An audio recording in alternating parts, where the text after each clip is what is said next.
പ്രിയപ്പെട്ടവരെ, ഞങ്ങളുടെ വാർപ്പിന് പൈപ്പിടാൻ വേണ്ടി വന്ന സമയത്ത് ഇവിടെ ഒരു എല്ലായിടത്തും കാണാത്ത അപൂർവങ്ങളിൽ കാണുന്ന ഒരു സംഗതി കണ്ടപ്പോൾ നിങ്ങളുമായി പങ്കുവെക്കാമെന്ന് കരുതി. നമ്മളെ ഫീൽഡുമായി ബന്ധപ്പെട്ടല്ല, ഇവിടെ സെൻട്രിങ്ങർ ചെയ്തൊരു കാര്യമാണ്. എന്താ സംഭവിച്ചാൽ ഇവർ ഈ മതിലിൻ്റെ മുകളിൽ ഇവർ മൊത്തത്തിൽ മെയിൻ സ്ലാബ് ഒന്നിച്ച് വരുമല്ലോ, ഈ വാളിൻ്റെ മുകളിൽ മതിലിൻ്റെ മുകളിൽ കല്ല് വരുന്ന സ്ഥലത്ത് ചെറിയ വീതിയിൽ ഷീറ്റ് വിരിച്ചിട്ടുണ്ട്.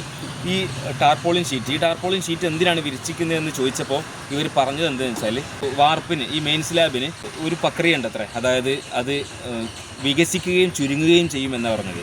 അപ്പോൾ ഈ വാർപ്പ് ഇങ്ങനെ ചുരുങ്ങുന്ന സമയത്ത് ആ ചുരുങ്ങിയിട്ട് പിന്നെ അത് വികസിക്കുകയും ചെയ്യും. അപ്പോൾ ഈ ചുരുങ്ങുന്ന സമയത്താണ് അത്ര നമ്മുടെ മതിലിനൊക്കെ പൊട്ട് വരുന്നത്. അപ്പോൾ ഇവരെന്ത് ചെയ്യണം, നമ്മൾ ഈ മതിലിലേക്ക് ഈ സ്ലാബ് അമർന്നിരിക്കുന്നതിൻ്റെ ആ ഇടയിൽ അവിടെ ഒരു ഷീറ്റ് വിരിച്ചു കൊടുക്കുകയാണ് ചെയ്യുന്നത്. അപ്പോൾ അതിനുള്ളൊരു ഗ്യാപ്പ്, അവിടെ ഒരു സ്പേസ് ഇട്ട് കൊടുക്കുകയാണ് അത്ര. അപ്പോൾ അങ്ങനെ ആകുമ്പോൾ വികസനവും ഈ ചുരുങ്ങലും ഈ ഒരു പ്രക്രിയ നടക്കുന്ന സമയത്ത് ആ ഒരു ഷീറ്റ് ഉണ്ടായതുകൊണ്ട് നമ്മുടെ വീടിൻ്റെ ചുമരിന് മതിലിന് പൊട്ട് സംഭവിക്കില്ല എന്ന് പറയുന്നത്. വെർട്ടിക്കലായിട്ടുള്ള പൊട്ടല്ല പറഞ്ഞത്, ഹൊറിസോണ്ടലായിട്ടുള്ള പൊട്ടിനെ കുറിച്ചാണ് ഇപ്പോൾ പറയുന്നത് കേട്ടോ. പിന്നെ ചിലയിടത്ത് ചെല്ലുന്ന സമയത്ത് ഒന്നിച്ച് ഷീറ്റ് വിരിച്ചിട്ടുണ്ടാകാം. ഈ ഒന്നിച്ച് ഷീറ്റ് വിരിക്കുമ്പോഴുള്ള പ്രശ്നം ഇവർ പറയുന്നത് ജോലിക്കാരൊക്കെ അങ്ങോട്ടും ഇങ്ങോട്ടും പോകുമ്പോൾ ഈ ഷീറ്റ് ചുളിയുകയും അങ്ങനെ വാർപ്പ് കഴിഞ്ഞതിന് ശേഷം അടിയിലെ ഷീറ്റ് എടുക്കുന്ന സമയത്ത് അവിടെ ചുളുങ്ങി നിന്ന ഭാഗങ്ങളിലൊക്കെ ഇത് പൊട്ടിപ്പിടിച്ചിട്ടുണ്ടാവും. അപ്പോൾ ഷീറ്റ് പറിച്ചെടുക്കാൻ പ്രയാസമാവെന്ന് പറഞ്ഞത്.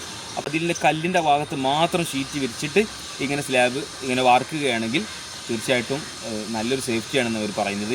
ഈ പൊട്ട് ഒഴിവാക്കാൻ കഴിയുമെന്നാണ് പറയുന്നത്. എന്താണ് ഇതിൻ്റെ, അങ്ങനെയാണെങ്കിൽ എല്ലാവരും ഇത് ചെയ്യേണ്ടതല്ല. എല്ലാ വീടുകളിലും ഇങ്ങനൊരു പ്രക്രിയ ചെയ്യുന്നത് കാണുന്നില്ല. ഈ ഷീറ്റ് എല്ലായിടത്തും നമുക്ക് വാങ്ങിക്കാനും കിട്ടുന്നില്ല.